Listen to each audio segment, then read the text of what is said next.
Аида ханым, қайырлы түн. Сертификатыңызды жаңа деңгейге шығардым десе де болады.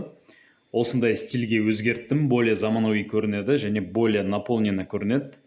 Жаңағыдай сіз айтқандай пустой болып көрінбейді енді. Бұл жерде глассморфизм, стекломорфизм стилін қолданып жасадым. Яғни қазір тренд болып жатқан стильдердің бірі.